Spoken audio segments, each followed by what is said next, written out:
Hello, everyone. Welcome. I am Lee Camp, joined by the always amazing Eleanor Goldfield, and we have a big show for you. Thanks for being here. Click thumbs Missed up, all y'all. that good stuff. We did. Yes, it was I not. It did. was I not wasn't fair here last week. last week, and believe me, I got an earful or a chatful, as they would say, An eyeful? about you not being here. No coughing. We discussed this earlier. Okay. Okay, so as you guys are used to us doing, we're not going to like spend an hour on the Sorry. play-by-play of the end of the Union speech that Trump gave the other day, but we are going to give a couple of general thoughts without being dumb enough to give into the theatrics so much that we sit here for an hour picking apart every last lie and bullshit and etc. So let's do that. Okay, so I didn't watch it is the first thing to tell you. I didn't watch it either, but I read Don't expect us to be giving you like and this thing that he said, that's bullshit, because let's just go ahead and say that we can be pretty clear that all of it was bullshit. I read some of the highlights, the highlight reel. I'll tell you that much. The low light reel? The low light reel. Hey-oh! Wasn't that bad of a joke? She's on fire today, folks.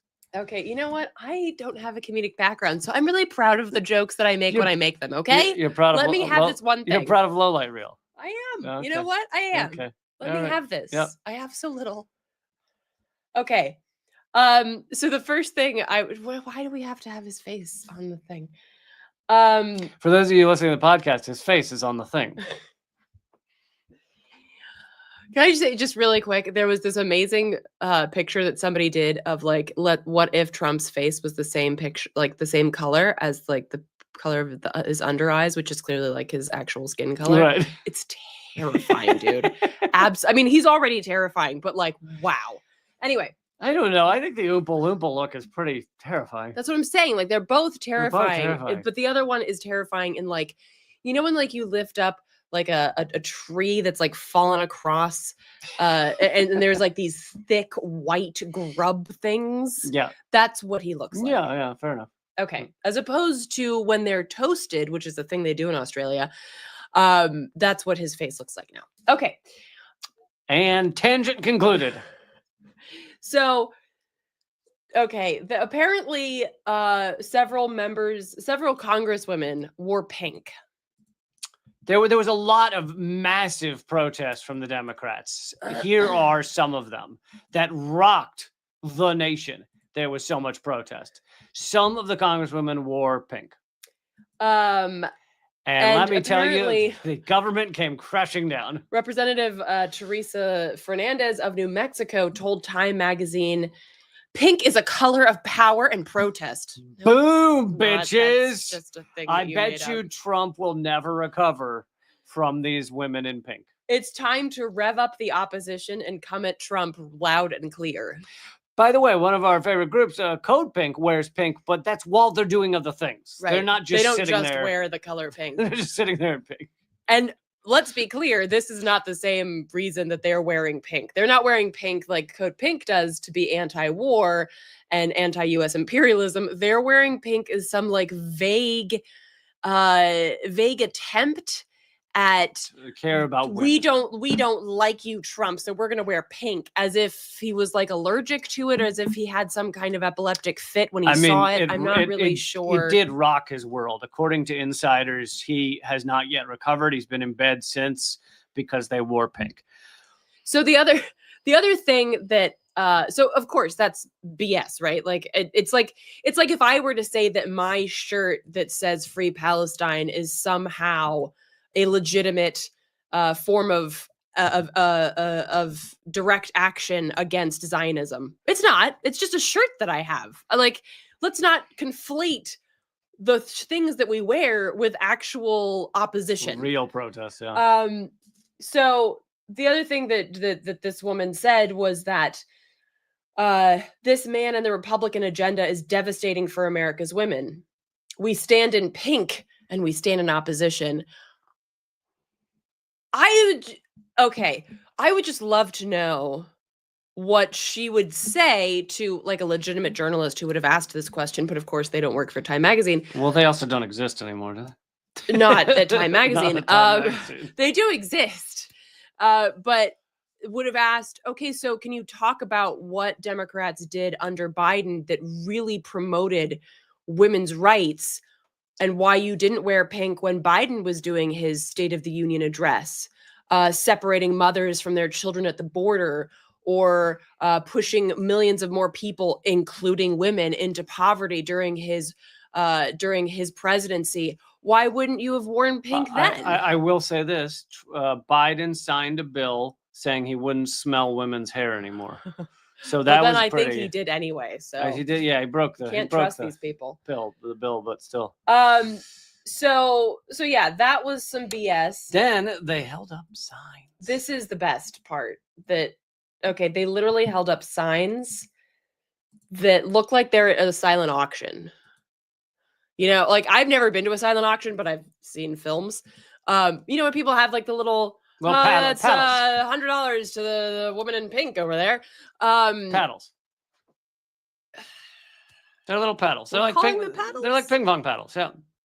Yep. See, when you say paddle, I think of something. You think of spanking. Yeah, you know there are paddles that exist that are not for spanking. Which, I mean, Ping not pong's, if you're using it right. Ping pong's rather popular. And not in my brain. And when you lose at ping pong, you don't get spanked. Although we could introduce that. I'm in my brain has no space for ping pong. Okay. So yes. So we got people wearing pink.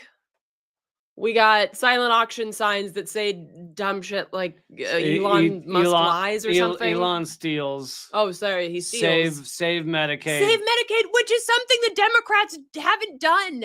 They haven't expanded it. They haven't saved it. So it's just so bananas to be like, do the thing that we never did when we had power. Thank you. Protect veterans. The thing that we never did when we had power. It's like, what?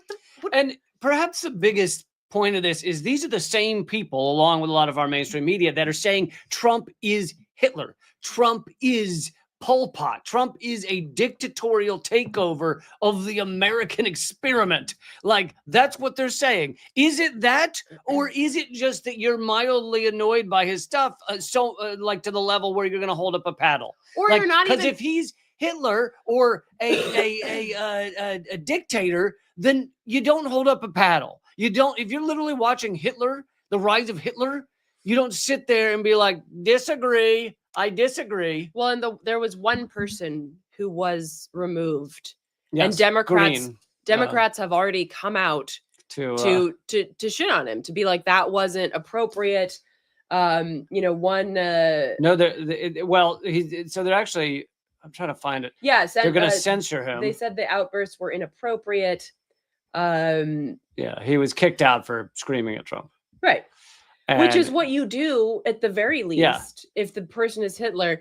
I just want to share this. So, well, let me just say this. Okay. So the Congress is going to censure him for interrupting the end of the Union speech.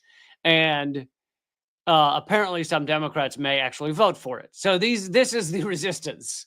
They're voting for the censure of the guy, the only guy who moderately behaved as if this is some dictatorial takeover of America. Right. Where is that? Where did that go? This guy writes, here's the thing. If you think that Trump is a fascist like Hitler was, then you have to accept that this is a totally ridiculous thing to do. Quote, in response to Hitler's policies, some members of the German left party wore purple hats. There you go. So you see how stupid that sounds. Exactly. There you go. You can't say that this guy is Hitler and then also protest by wearing a different color, because that's the thing. It's like it'd be one thing if you went wearing something that you're not allowed to wear, but it's like wearing pink is not. It's not a protest. It's just a weird. It's just like a style choice.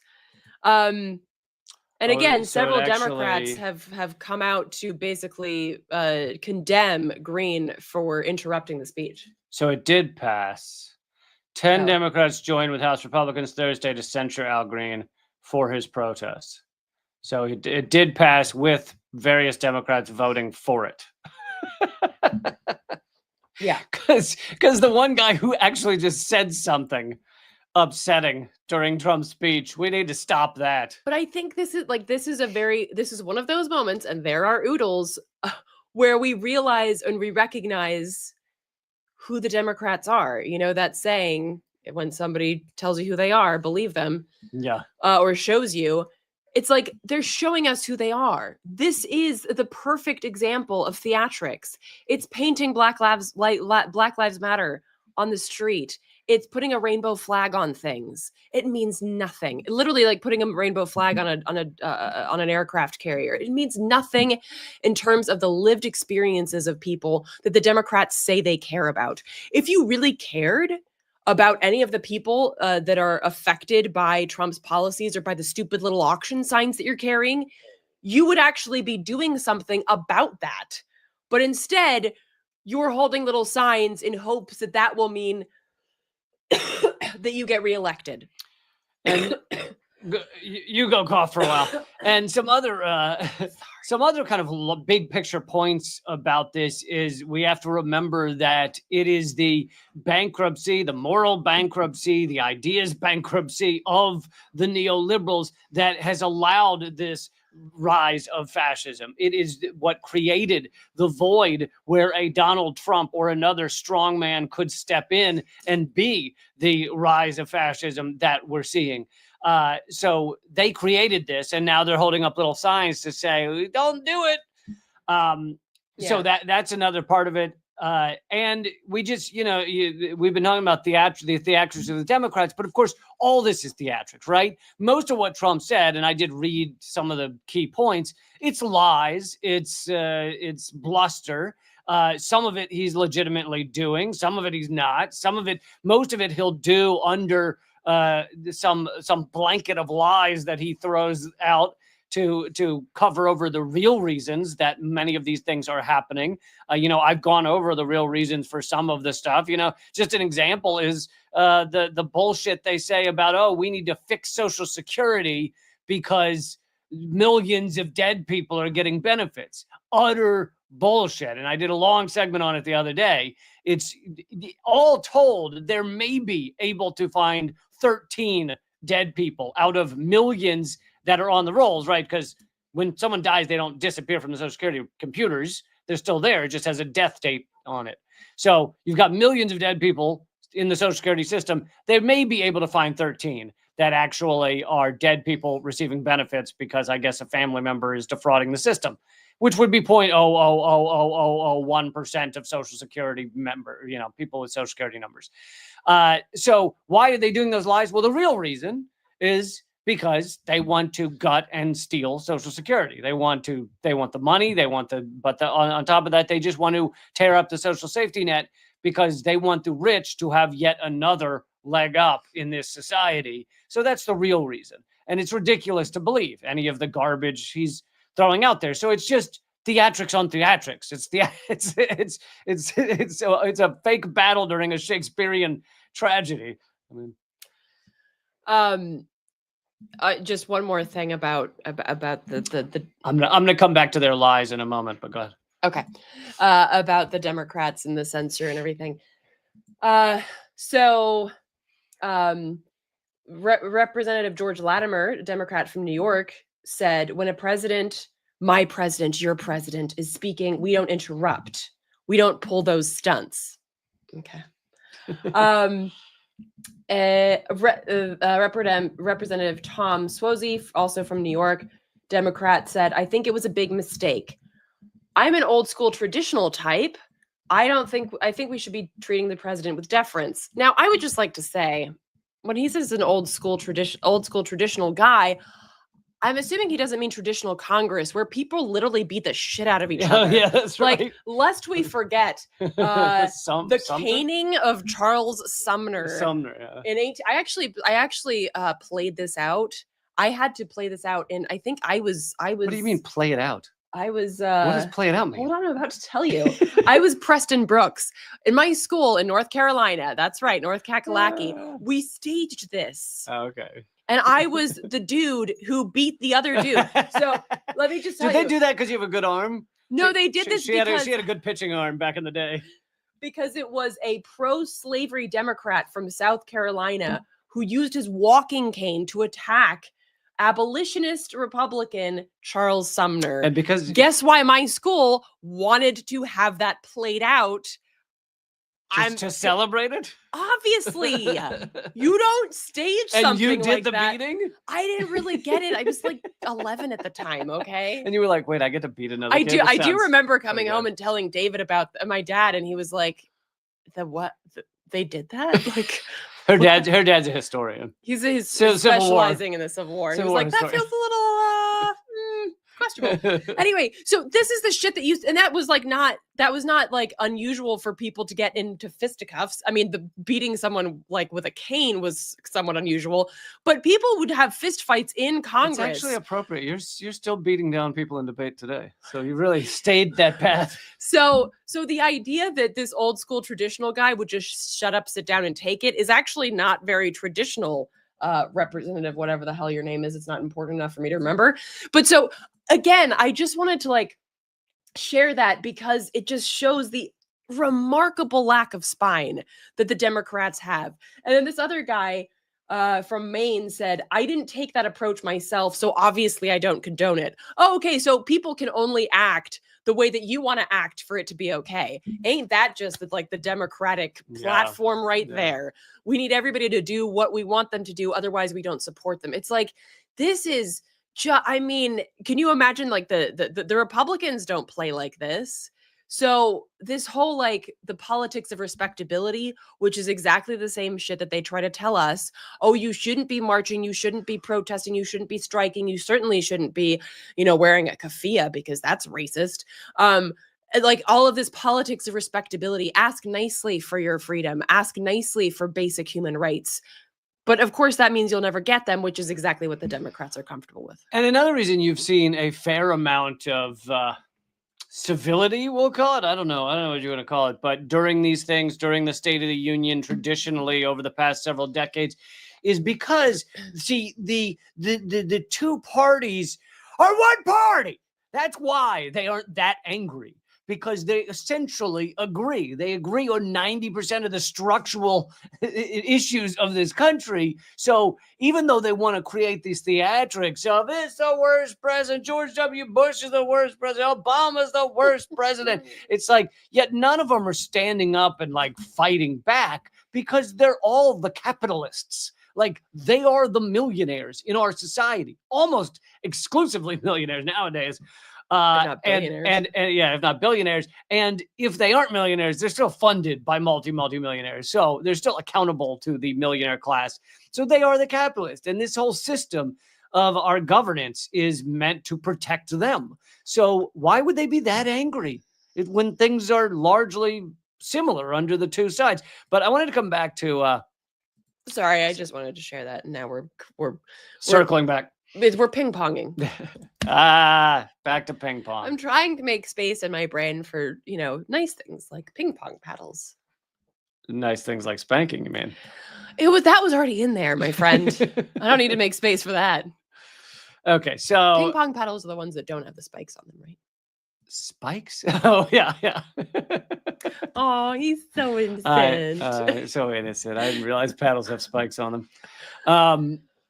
Someone put up some of the DOGE lies, and look, I'll give unlike liberal media like MSNBC or CNN, I will give Trump credit where their credit is due, such as it seems he is legitimately ending the proxy war in Ukraine, and I've given him plenty of credit for that.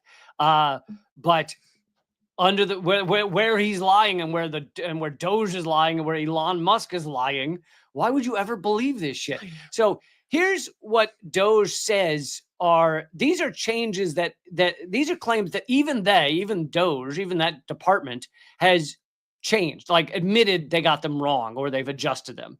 They claim they were going to save $8 billion from the ICE agency. It's actually 8 million. They admitted it was a typo. They're going to save $8 million from ICE. Which is probably nothing. Oh, it is. It was absolutely nothing. it's like what they spend on staplers, maybe. USAID, they said they were going to save $1.96 billion by getting rid of USAID. Now they're saying it's 18 million because a lot of what was USAID is being shifted to the State Department. So it's not going to disappear fully. It's just going to be under a different name, a lot of it. Is this Social Security? Yeah. What is SSA? Yeah, Social Security Agency. They said the administration. They said they were going to save $232 million. They've now downgraded that to 560,000. Which that must be the third. 560,000 is what Elon Musk makes in like a quarter of a second, isn't it? Oh yeah, absolutely. It's what he makes in interest in a quarter of a second. But 560 is probably the amount they saved from those 13 dead people that they claimed were millions. So these are the ones. These are the changes they've admitted. These are not people's estimations. This is the DOGE committee, or whatever they're fucking called, the DOGE group.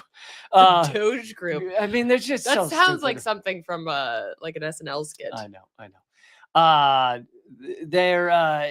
They've admitted these are the actual numbers that they claimed versus what the reality is.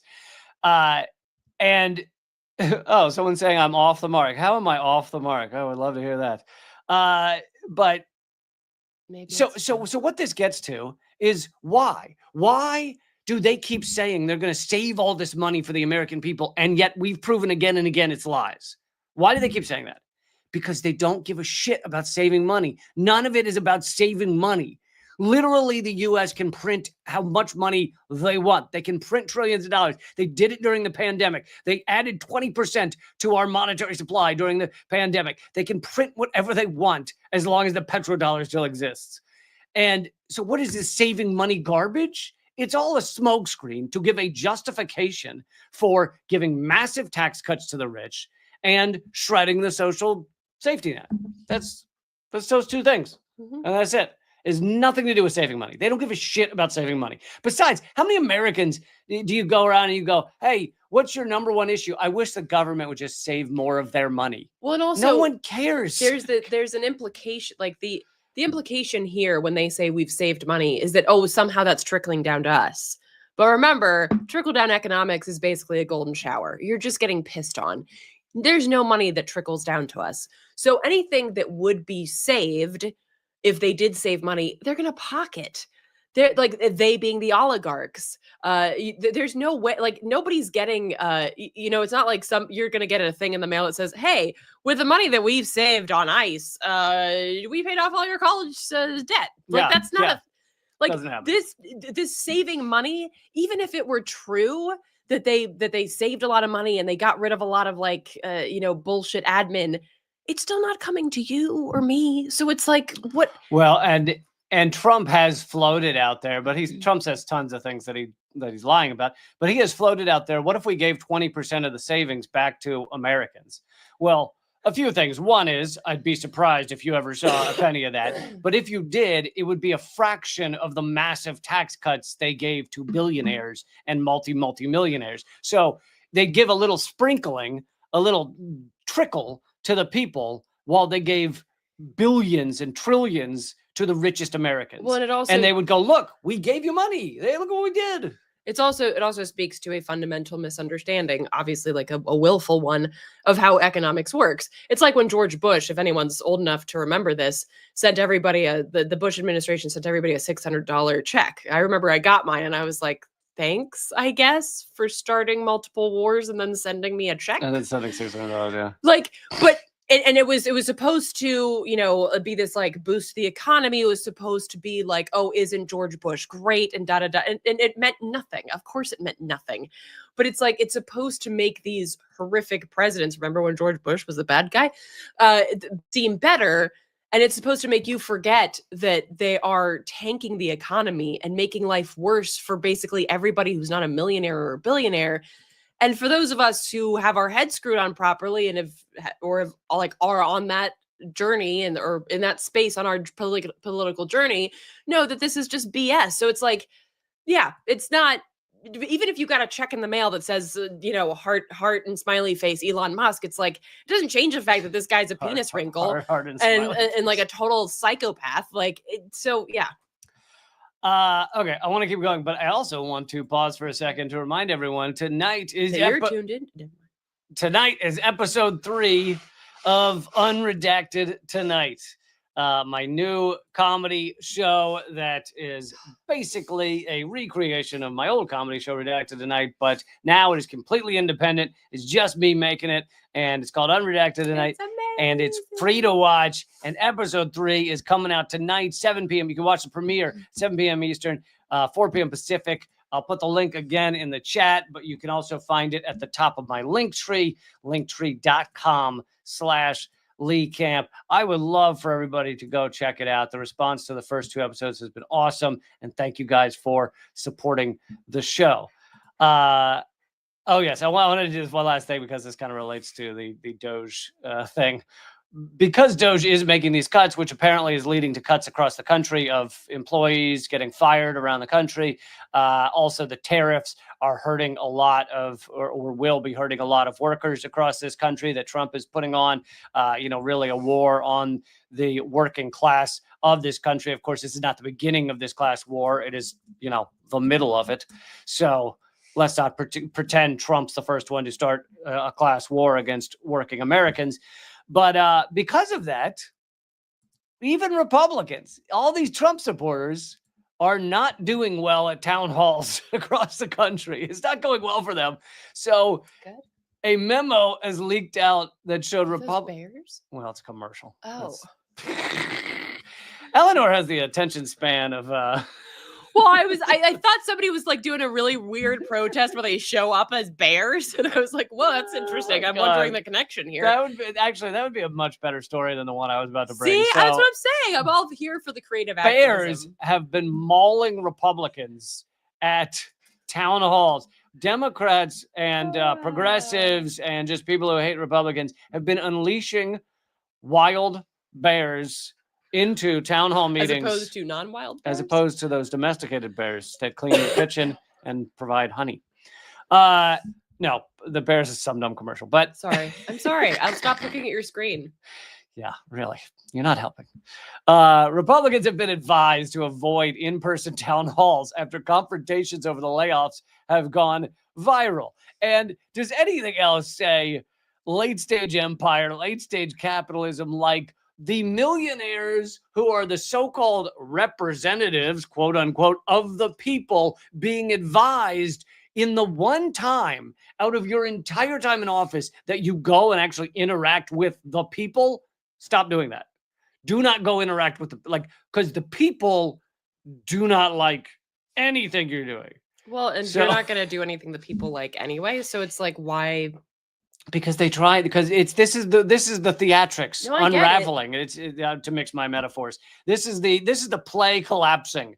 This is breaking of the fourth wall. They have the theatrics where they go and they're like, "We're working for you," and they stand at the town hall. But because Trump has accidentally, through his narcissism, ignorance, and everything else, and greed, he has accidentally revealed the game. It's like, does anyone think these idiots represent us anymore? Like, how sad is that if people still believe? Yes, but things unravel faster. It gets worse and worse.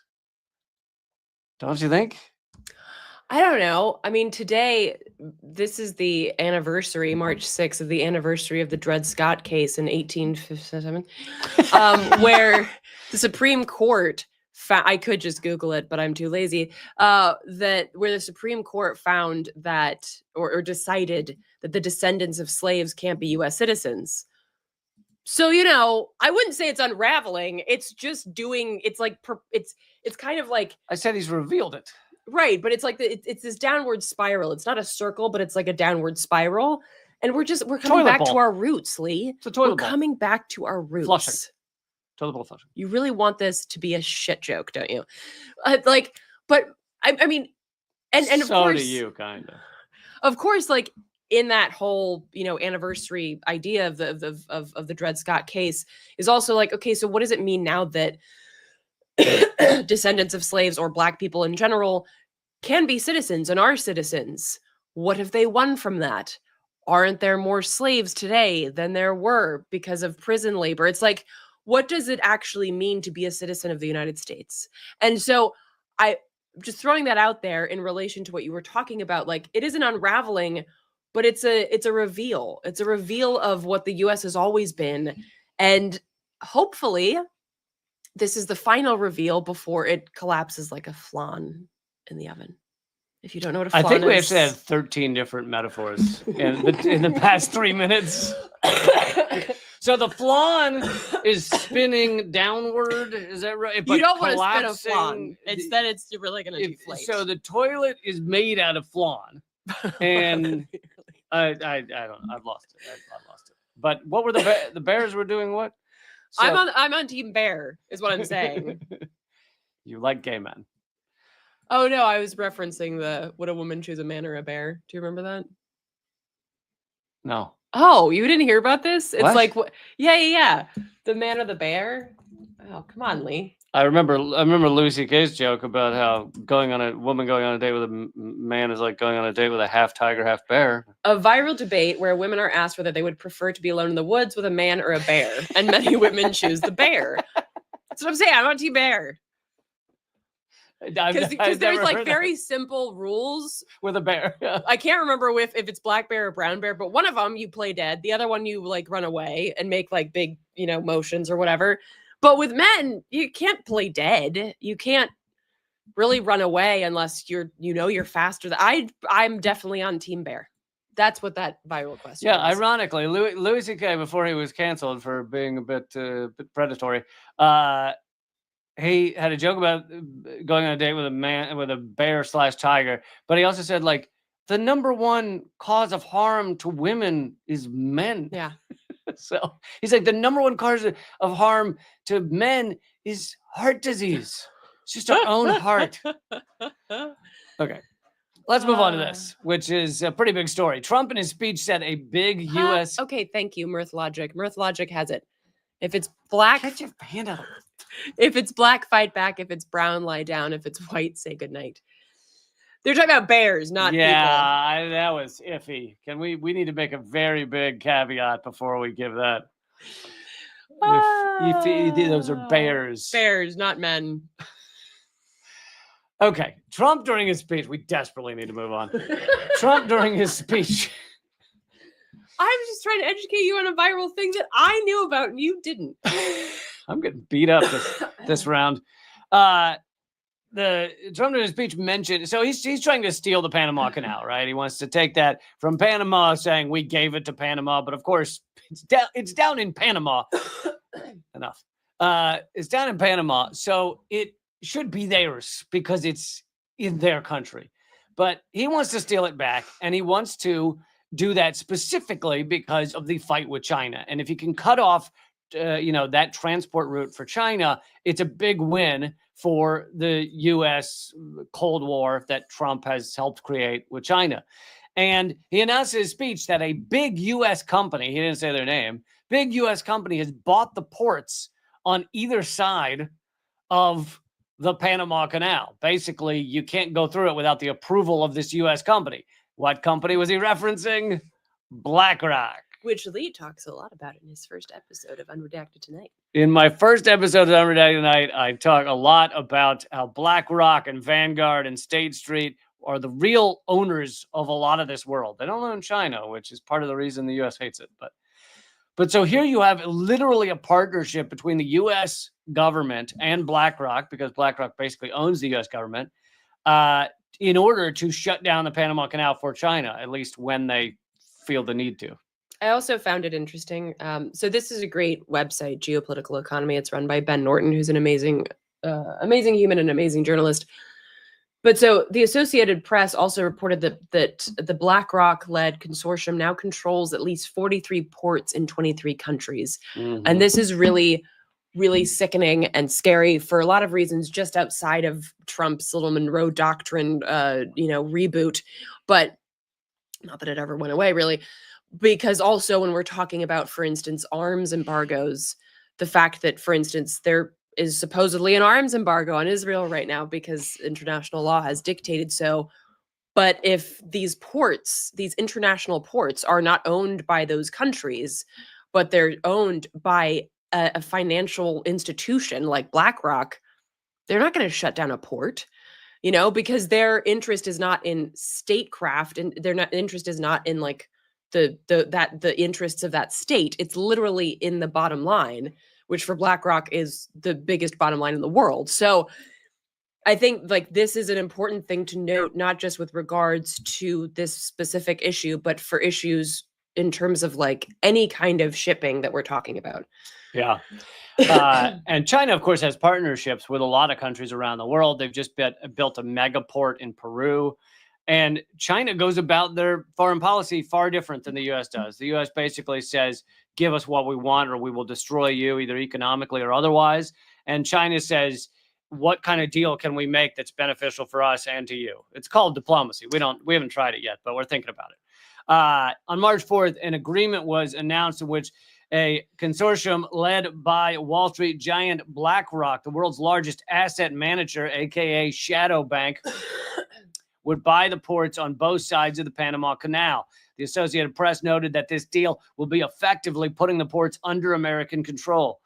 BlackRock is the world's largest shadow bank with $11.6 trillion in assets. And the top 500 investment managers on Earth hold $128 trillion in assets. These are unfathomable numbers. They are so large that they can literally buy up the infrastructure of the world and do with it as they wish. The BlackRock consortium now controls, you said that's 43 ports in 23 countries. The Wall Street giant subsidiary Global Infrastructure Partners was central to the U.S. government sponsorship partnership of global infrastructure and investment, which was launched by Biden. What? Biden and Trump behaving rather similarly? BlackRock's billionaire CEO Larry Fink was invited to sit with Western heads at the G7 summit because BlackRock and Vanguard are basically as powerful as countries. I mean, they're powerful than most countries, more powerful than most countries, but they're basically as powerful as like the U.S. or China or Russia. They called for public-private partnerships to help Wall Street firms buy up global infrastructure. Which is not a partnership. It's the private company tells the public entity, i.e. the state, what to do. And Fink specifically said, especially in poor, formerly colonized countries. So basically, let's buy up the poor countries. Fink said before. I also like how he says formerly colonized. No, that Ben Norton said that. Oh. So he was saying Fink pointed to certain countries, which Ben Norton is saying are mainly poor, formerly colonized countries. Fink, of course, wouldn't admit colonization. Yeah, that's true. Fink said before the U.S. presidential election in November 2024 that it doesn't really matter who wins because both parties benefit Wall Street. Quiet part loud, folks. The billionaire CEO bragged of BlackRock's deep links with governments worldwide, stating we are increasingly the first call. It's funny because they are now admitting that basically they run the government. I mean, if they're the first they don't call, have to hide it.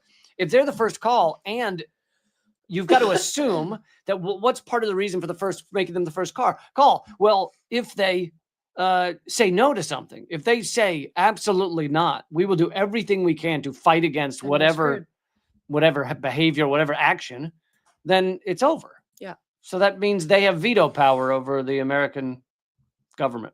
Yep. I think there were a couple of other points I wanted to make that's in that article. Hold on, let me find it. Yeah, and it also speaks to like about Trump's foreign policy vis-a-vis Central and South America in general. Where Marco Rubio, who is the head of the U.S. State Department and really has a lot of short man's disease, his first trip abroad was to Panama, where he threatened Panama over its relations with China. And now, of course, BlackRock has bought up both. Right. And who knows what was said behind closed doors, but it's clear whatever the threats were that Trump made to Panama, it was enough that Panama then quickly sold those ports to BlackRock. Yeah. They pulled out of the Belt and Road Initiative, basically. And Rubio was gloating about this move and has also gloated about wanting to go to war with China and gloated about, basically wanting to really ramp up the Monroe Doctrine and make sure that these Central and South American countries fall in line with U.S. policy. And here's the thing. It is going to backfire. Like, you can buy those ports in Panama. It's okay. The the BRICS nations are on the rise and the G7 is falling, and it's going to continue to fall. And the countries that are strapping themselves to US empire, like strapping yourself to the Titanic, while whatever boat in this metaphor is making off a lot better. Yeah, the BRICS nations are gonna. So China is watching this and going, okay, like Panama wants to pull out of the Belt and Road. Cool, that's going to be your funeral. China is going to continue to be on the rise along with the BRICS nations, and the US is going to continue to fall, not least of all because of tariffs and all of these other absolutely dumb shit economic moves that the US is making. So, yeah, I mean, it's not great. And the issue that I really have with this is BlackRock and its ownership of international ports. But in terms of like whether China gives a shit, really? No. Well, yeah, and China has been creating ways around the Panama. I think they saw that the Panama Canal might become a problem for them if the U.S. really worked hard to shut it off. So they've been working for ways around it. And watch, Panama will go because notoriously the Panama Canal took I don't know how many years and like 1,000 people died or whatever the number. Like it was horrific. Watch China will go and build a canal through Nicaragua that takes like 3 weeks or something. And there's a high-speed rail. Yeah, there's a high-speed rail and a canal just dropped in. Like, what the? How did they do that? And an Eiffel Tower, just for shits and giggles. It's just an extra Eiffel Tower, too. True. Okay, let's keep moving on. Before we keep moving on, I want to say I have been telling you guys there would be some schedule changes because I am working my ass off on bringing Unredacted tonight to you. So I hope you appreciate that I'm not just changing the schedule to screw with you. It's because this is the only way I can get Unredacted tonight done. It's the only way. So I think that the new schedule will be Monday, Wednesday, Friday, but Wednesdays will be a nighttime live stream. It'll be, East Coast. It'll be like probably 8 p.m. Eastern. So Monday, Wednesday, Friday live streams, and the Wednesday will actually change time and be like 8 p.m. or something Eastern. So I'm pretty sure that'll be the new schedule. Unredacted Night staying where it is, 7 p.m. It premieres 7 p.m. on Thursdays Eastern. So, yeah. But I will try and alert you guys in all the ways I can. Post it on Locals, post it on Twitter and on my new Substack and everywhere I can. I'll try and let you know about these changes. But thank you so much for supporting everything. Even though I know that schedule changes are always annoying, so I apologize. Okay. You're a gem. Aw, thanks. Shucks. What do you want to go to next? We could go there since you're there. Okay. So I know that there's been, billions of dollars that have of weapons already sent to Israel from the Trump administration, and I think there was this interesting article and interview that was up on Truth Out that I wanted to share to contextualize some of the things that we've been hearing, and it's with Shira Ver, who's a political economist and the BDS activist. And first, I just wanted to, this is a little word nerd thing. Did you know the word boycott is from Ireland? Okay. When Irish land tenants organized a campaign against Charles Boycott, a land agent for an English lord. Yeah, I am not a fan of Charles Boycott, and I will show it. I will stand outside his place. How cool is that? I'm just saying, Irish, yes. Thank you. I mean, yeah, it's kind of weird. Yeah, that actually makes sense that it just comes from some dude's last name because otherwise there's no connection. It's like, well, when you're boycotting something, you're acting like a little boy who wants his bed. It's, initially they called it wee toddler blankie, but then they settled on boycott. Yeah, so there's a little, trivia question for you guys. So one of the things that he talks about here is Israel's new budget, which was supposed to be passed last October, but is still being ping-ponged around the Knesset. My God. Eleanor just learned about ping pong. I didn't. I just never thought about it.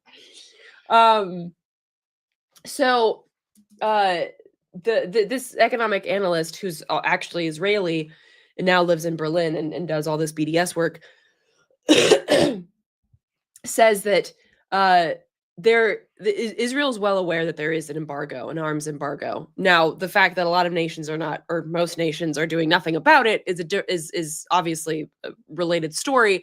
But Israel is well aware that it's happening, and they are feeling it to a certain extent.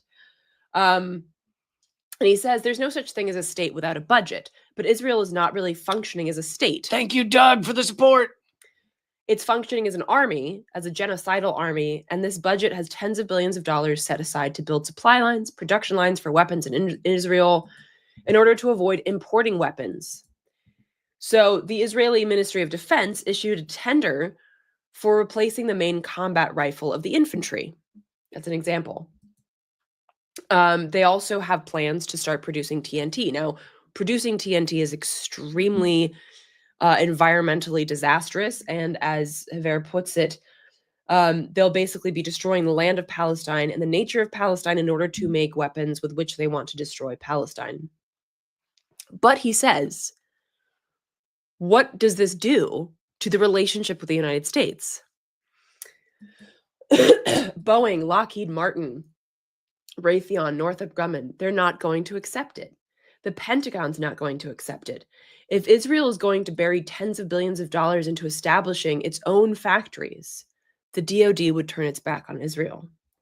Do they have a friendship between allies, or is it about economic imperialistic interest? And he says if Israel goes this path, they're going to lose support. So he's basically saying that Israel is deciding between being more militarily independent by making their own arms, but the relationship that they have with the US is a financial one based on those weapons. Now, I would also point out that it's very much a political interest one, because the US likes having that sort of colony in the Middle East to bolster its interests. Battleship.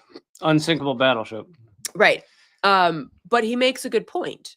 Like, because the US is run by these military contractors, what would be the fallout? What would be the strain on US-Israeli relations if Israel was just like, we don't need y'all anymore? At the same time, the S&P has downgraded Israel's sovereign credit worthiness, making it more expensive for Netanyahu to borrow money in order to stay afloat. Yeah. S&P has warned about future potential downgrades as well. So basically, Israel's economy is tanking, and the only reason that's staying afloat is because it's backed by the United States. I believe it's 65,000 businesses in Israel have gone bankrupt since the beginning of this thing. So basically, if the US were not backing Israel, its economy would have crashed a long time ago. Yeah. But Haver says, and again, he's an economic expert. I'm sorry, I just got a bunch of like little fly. Wow. The cough medicine she's been taking is more powerful than I realized. I have, thank you. What is this? Water? Oh, You thought I was giving you whiskey? well, I don't know. It's in a mysterious. I don't take mysterious drinks from them. Okay. There's a concept in economics called a debt trap, and a debt trap is when the interest payments are so high that you can't meet them, and then you borrow in order to just make that. It's basically interest. everything the World Bank does. Basically. But the people who loan money to Israel won't accept to be paid in shekels because they're worthless. That's the currency of Israel. They want to be paid back in US dollars, which is the world's reserve currency, which, as we've talked about before, a lot of the world is trying to go around vis-a-vis the BRICS nations and whatnot. But Israel doesn't have an unlimited supply of US dollars. And so if Israel falls into a debt trap, it means it defaults, which would also crash the economy. And so it seems like, basically from what he's saying, good news, there's a lot of pathways for Israel to just fall apart economically, or be partially abandoned by Uncle Sam because it wants to be more militarily independent. And Haver also points out that there's a synergy between various BDS campaigns. So, for instance, companies like McDonald's respond to a boycott against them by closing down branches in Israel. But when they take this action, other companies see it, including arms companies. they see like, oh, this is potentially risky business to do business with Israel. Right. Look what happens to giant corporations like McDonald's. If even they can't stave off this kind of attack, what could we do? So there's a synergy there between the BDS like movement of targeting things like Starbucks or McDonald's and how that affects arms. Just a couple of weeks ago, there was a worldwide survey of states as brands, which I hate that that's a thing that happens, but apparently What? it is. Survey of states as brands, or like how that brand is doing. How brands do in that. Jesus Christ. Israel got the last place. The first in world instability, overshooting North Korea for the first time. Nice. Israel's beating North Korea for the worst brand of a state. Yeah.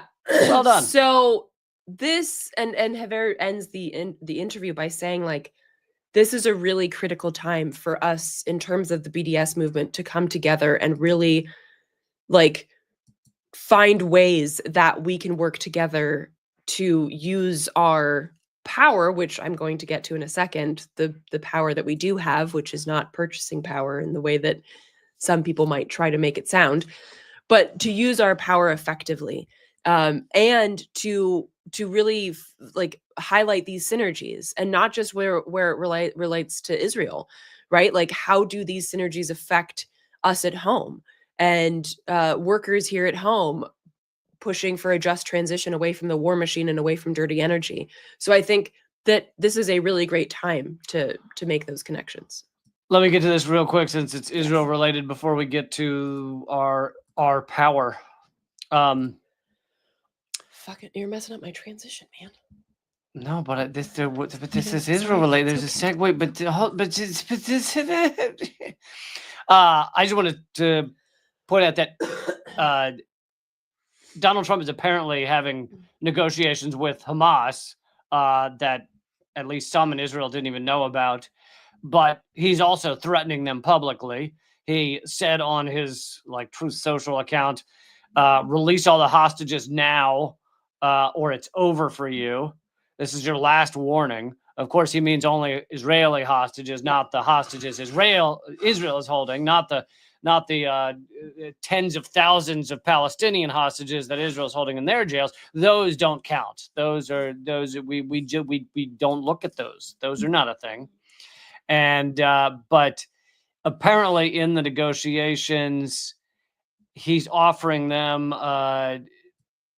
2 more months, a 2-month extension on the ceasefire to release in exchange for the release of 10 living hostages. So apparently that's what Trump's doing behind closed doors with Hamas. Who knows? Shows you who pulls the strings. I know, which shows you who pulls the strings. And Antony Blinken, during the beginning of October 8th, October 9th, the beginning of the genocide, Antony Blinken had an office within the Defense Department in Israel, basically sitting with them, making their decisions with them. So any claim that the U.S. government was like, what's happening? No, literally, he was in the office with them, making these decisions or signing off on them, and at doing least. What he could. And then doing what he could to make it better for, like a softer, gentler genocide. But here's the thing, though. While Trump and others say, oh, the ceasefire is continuing, well, Israel has clearly violated the ceasefire and is trying to kill as many people with famine. They have shut off essentially all aid and food to Gaza right now. And so even if this 2-month extension happens, I think it's quite likely that Israel will continue to try and kill as many people with a full blockade of Gaza, even if they aren't actively dropping bombs at that time. But so I just wanted to bring you that update before we move on to the power that people have to influence issues such as Israel. Yeah, so I think it was like February 28th, right? People were calling for an economic blackout. And you might have seen this on social media, don't buy anything What today. is it if it's black, lay down? What happened? No, if it's black, fight back. Fight back. If it's white, good night. And also, why are you anywhere near a polar bear? Yes. Does good night mean you're dead? Yes. Because they do not give a shit. See, now that actually ended up accurate, because if it's a white person coming at you, That's true. That's fair. for colonizers, it's Yeah, but my question is also, what are you doing in a place with a polar bear? Just okay. don't be there. Just don't- Eskimos, goddamn Inuit. I feel like the Eleanor- Inuit. so I feel most like the people- Inuit know how to deal with Most it. people don't know this. Eleanor is very anti-Inuit. Oh my God. She Don't despises say that. People them. aren't going to know that you're being sarcastic, you loon. People don't know I'm being sarcastic. It's like 70% of my career. Okay, so here's the thing. The first problem that I had with this is that anything where you're telling like poor people to not shop for a day, when like let's say that that's the only day that they can go shopping. Let's say it's a single mom, that's the only day that they can, go to Target and get some, cheese or whatever. It's like you're gonna tell her that she's the problem. So that's the first problem I have with this, is it's not accessible. Right. The second problem I have with it is it's dumb. That's the main problem I have. The economic blackout. Because and this is Chicago DSA that put up this post. This is over on Instagram, the best platform for nothing. Go. So stocks rose on the day of the economic blackout. There was no sign that it had any impact whatsoever, other than being like a promotional tool for smaller businesses. Stocks actually went up. So, and as they point out on the next slide, we don't have power as consumers. Like, working people are always going to need to buy things, right?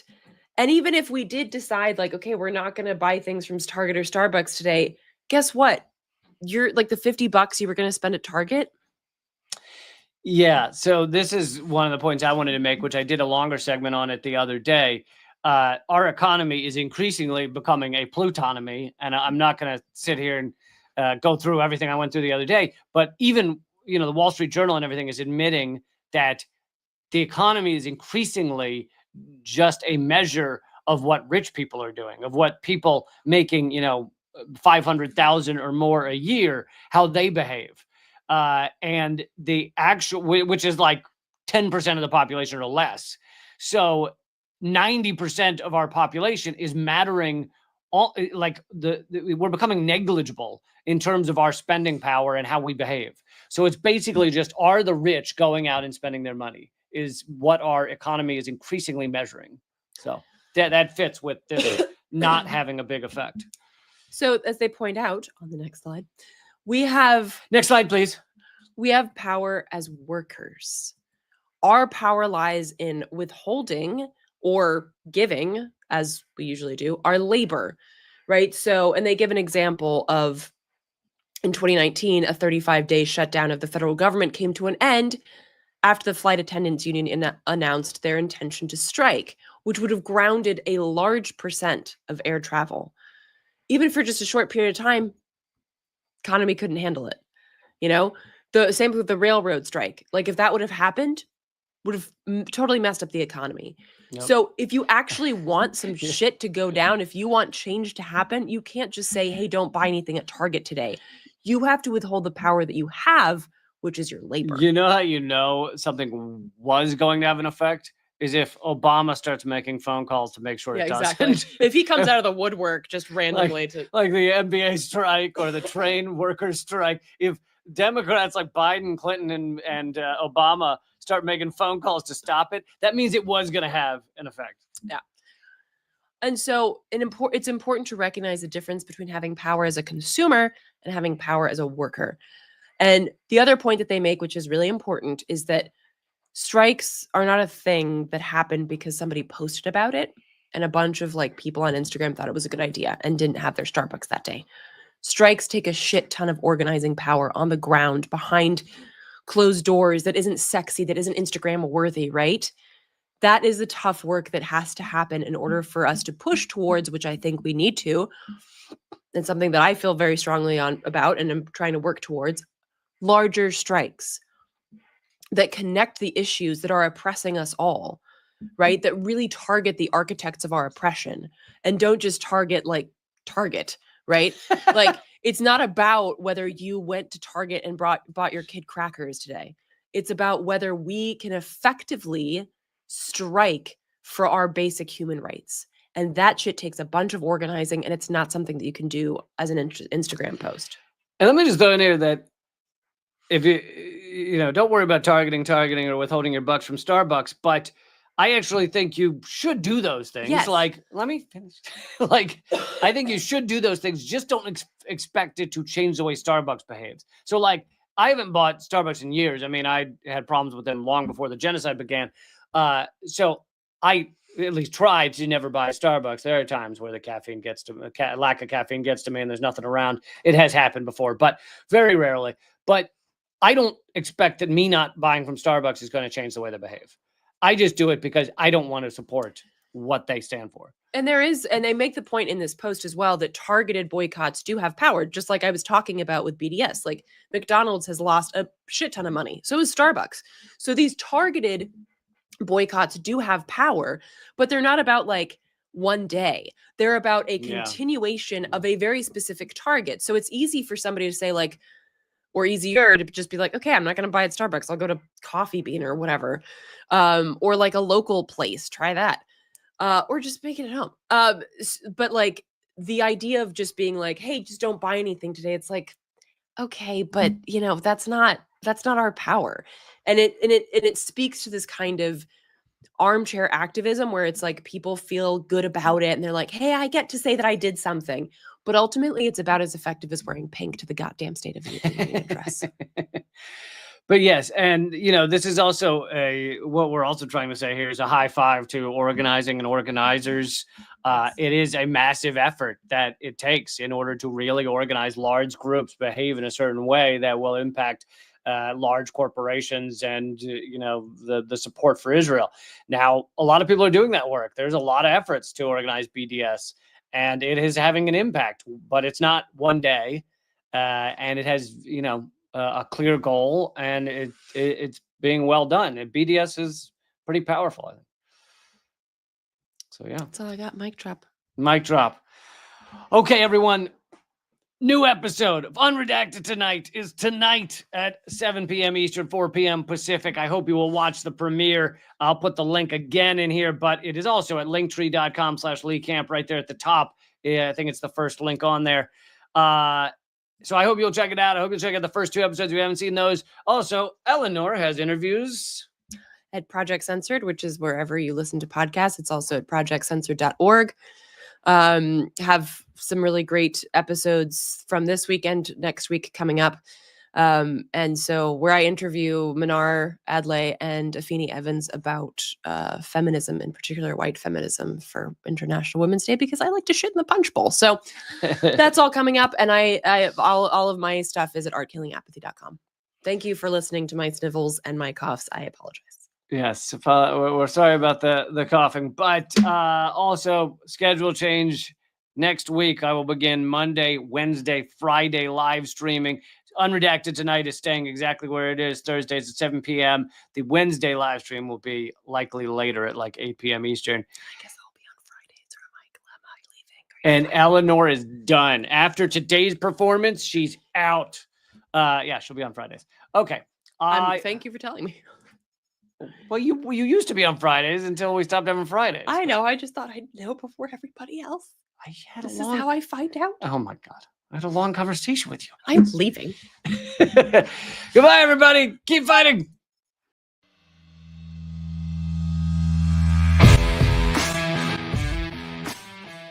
Well, brother, I salute you, though, man. You're one of the few that bring together this tremendous artistic talent and still be in such deep solidarity with oppressed people.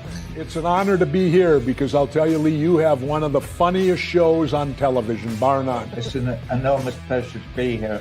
While I was waiting, I was leafing through your wonderful book. And the same to you. I love your show. Be happy to come back anytime. Lee, this is one of the great honors of my long career, just to be in the same earth with you. I'm sure. We're just so blinded. We have so many blinders on because our society doesn't want us to know things.